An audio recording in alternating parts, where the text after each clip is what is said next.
না চাইলেও থাকতে হয়। সত্যি মেয়েদের একই জীবন।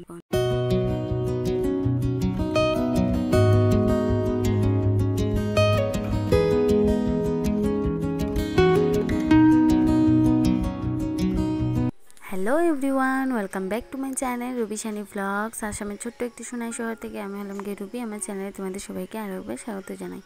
কেমন আছো সবাই? আশা করছি সবাই খুব ভালো আছো, আর আমিও কিন্তু আছি আর কি মোটামুটি। সকাল থেকে জানি না কেন সকাল থেকে শরীরটা ভালো নয়।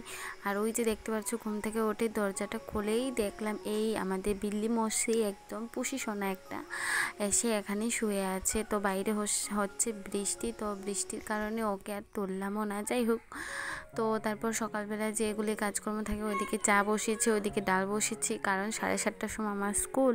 আর এই ভিডিওটি না অনেক দিন আগে থেকেই মানে করা আছে আর কি, তাই আর কি।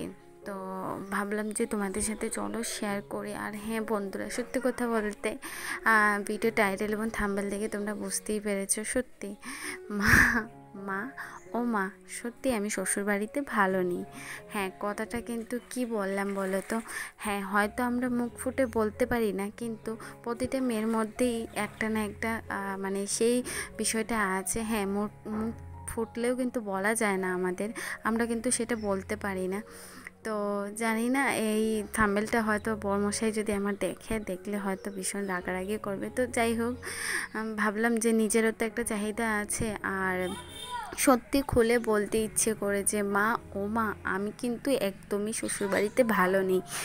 তো সত্যি কেন কথাটা একটুখানি মন খারাপ ছিল, আর ভাবলাম চলো এটাই তোমাদের সাথে তুলে ধরি। আর সত্যি কথা বলতে, তাই না, দেখো আমরা না চাইলেও কিন্তু কিছু করার নেই। মেয়েদের এ কেমন জীবন, তাই না? সত্যি আমরা কিন্তু যদি নাও থাকতে চাই, সত্যি বিয়েটা এমন একটা জিনিস, না যদি থাকতে চাই, কিছু করতে চাই, তবু কিন্তু আমরা কি করি বলো তো? আমাদের শ্বশুরবাড়িটাকে মানিয়ে গুছিয়ে সব রকমভাবে আমাদের কিন্তু নিতে হয়। আর সেটাই বাস্তব। হ্যাঁ, বাস্তবের সাথে একদমই মিল, যে আমরা যদি নাও চাই, আমাদের যদি ইচ্ছেও করে না, তবুও কিন্তু আমাদেরকে সবাইয়ের সাথে মানিয়ে গুছিয়ে নিতেই হয়। সত্যি এরকম হয়তো আমি কিন্তু কারোর নিন্দা বা কিছুই করতে চাই না যে আমার শ্বশুর ভালো না, শাশুড়ি ভালো না, আমি তা কিন্তু কোনো মতেও না। আমি যখন বিয়ে করে এসেছি, অবশ্যই সংসার করতে এসেছি। হ্যাঁ, মাঝে মধ্যে অবশ্যই মনের কষ্ট দুঃখ যাই থাকে, প্রতিটা মেয়েরই থাকে, তাই না? আমরা কি চাই? আমরা সামান্য আমরা যারা মেয়েরা আছি, আমরা কিন্তু চাই একটু খুশি, একটু ভালোবাসা, একটু ঘুরু এইগুলোই আমরা কিন্তু একটু পছন্দ করি, একটু ভালো মন্দ খাওয়া, বাস এইটুকুই আমাদের চাহিদা। তার বাইরে কিন্তু আমি কিন্তু কোনো রকমভাবে অন্যরকম কাউকে মানে ফোর্স করি না যে আমাকে এটা দিতেই হবে। আমি তো নিজেও টুকুটাকি যাই ইনকাম করি তো একটা কিছু নিজের সামর্থ্য দিয়ে, বা কিছু কেনার ক্ষমতা তো আছে অবশ্যই, কিন্তু সেটা না সত্যি আজকে ভীষণ মন খারাপ। মানে প্রতিটা বিয়ের পর প্রতিটা মানুষের কথা শুনতে হয়, প্রতিটা মানুষ যা বলবে তা হিসেবে আমাকে চলতে হবে। আমি সেটা বুঝি না, সেটা কেন হয়। আমি তো তবুও আমার তো 5 বছর সত্যি কথা বলতে, কেউ যদি উঠ বলতে উঠতাম, বস বললে বসতাম, মানে এরকম ছিল। তো যাই হোক, এখন আমার বিয়ের প্রায় 7 থেকে 8 বছর হয়ে যাচ্ছে। তো এখন কিন্তু আমি সেখান থেকে একটুখানি দূরে আছি, তো নিজের কিছু চাহিদা এখন পূরণ করতে পারি। তো সত্যি মাঝে মাঝে মনে হয় বিয়েটা কেনই বা করলাম।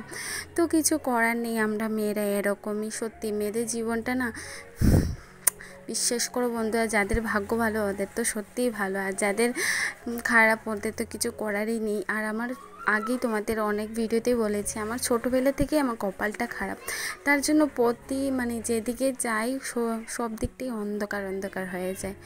তো কি আর করবো, কিছু করার নেই। আর কারোর সাথে মানে উঁচু গলায় কথা বলা তো বাধ্য, কিছুই বলা যায় না। রাগের মাথায় যদি কিছু বলো, তাহলে তোমাকেই পরে মানিয়ে নিতে হবে। তো যাই হোক, সত্যি মানে সেটাই বলার ছিল, যে সত্যি আজকে মনে হচ্ছে না মাকে জোরে করে ডেকে বলবো, ও মা ও মা, আমি কিন্তু শ্বশুরবাড়িতে একদমই ভালো নেই। তো কথাটা হেসে হেসে বলছি। সত্যি কখনো রাগের মাথায় বলো বা মনের ভিতরে দুঃখ কষ্ট থাকলে অবশ্যই সেগুলো ইচ্ছে করে শেয়ার করি। আর আজকে জানো তো, হ্যাঁ, অনেকে তো অনেক খারাপ কথা বলেই, ঠিক আছে, আমি জানি সবাই আমাকে যে পছন্দ করে না সেটা আমি খুব ভালো করেই জানি। তো কী আর করবো, সবার এই জীবনটা না এমন একটা জীবন, সবার কাছে ভালো হওয়া যায় না। একটা মানুষ প্রতিটা মানুষের কাছে যে ভালো হবে তার কোনো মানে নেই। তো সেটা আমি কিন্তু এখন মানে বুঝে নিয়েছি, আর জোর করে কাউকে মানাতেও চাই না। কারণ না সত্যি মানিয়ে যেটা জোর করে হয় না সেটা বেশি দিন থাকে না। তো যাই হোক, আজকে অনেক তোমাদেরকে জ্ঞান দিয়ে দিলাম। তোমরা হয়তো ভাবছো দিদিভাই কী হলো, এত জ্ঞান দিচ্ছ। তো তেমন কিছু হয়নি বন্ধুরা, বিশ্বাস করো। জাস্ট তোমরা হলে কি আমার পরিবার, আমার জীবনের একজন। সত্যি এখন আমি জানি না, আমার চ্যানেলটাকে আমি ভীষণ ভালোবাসি, আর তার জন্য না আমি চাই আমার সাথে সাথে আমার জীবনে যাই হোক যাই ঘটে সব কিছু প্রতিটা জিনিস যাতে আমি তোমাদের সাথে শেয়ার করি, আর তোমরা যাতে আমার জীবন সম্বন্ধে বা আমি যাটুকু জানি আর তোমাদেরও যদি কিছু একটা হেল্প করতে পারি আমার ভিডিওর মধ্যে দিয়ে, তাই আর কি আমি চাই সবসময় তোমাদের সাথে সব কিছু শেয়ার করতে। আশা করি তোমাদের ভিডিওগুলি ভালো লাগছে। অবশ্যই ভালো লাগলে লাইক, কমেন্ট এবং সাবস্ক্রাইব করে দিও। আর হ্যাঁ বন্ধুরা, প্লিজ একটু শেয়ার করো তোমাদের বন্ধুদের বাড়িতে একটুখানি বেশি বেশি করে শেয়ার করো, যাতে আমার ভিডিওগুলো সবাই দেখতে পারে, আর আমি যাতে একটা জায়গা করে নিতে পারি ইউটিউবে, যার জন্য আমি সত্যি কথা ইউটিউবে এসেছি সেটা যাতে করতে পারি।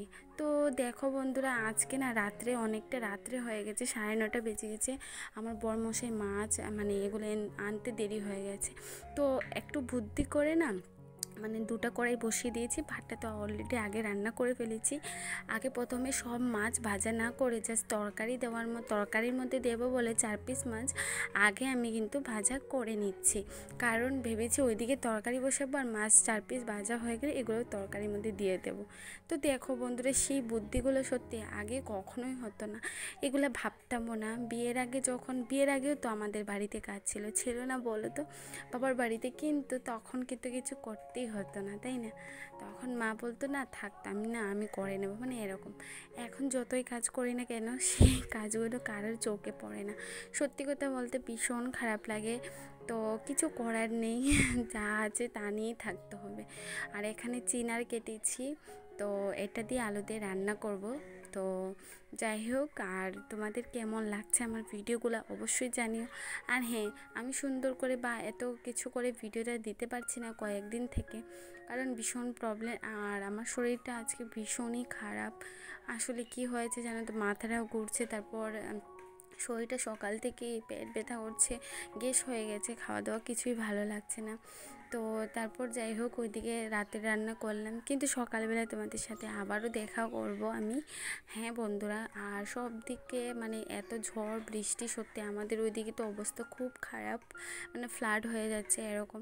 তো সবাই প্লিজ সাবধানে থাকবে, সুস্থ থাকবে, নিজের খেয়াল রাখবে। সত্যি প্রতিটা মেয়ের জীবন বলো বা সবের জীবনে কিছু না কিছু দুঃখ কষ্ট তো থেকেই থাকে, এগুলো তো বললেই শেষ হবে না, তাই না?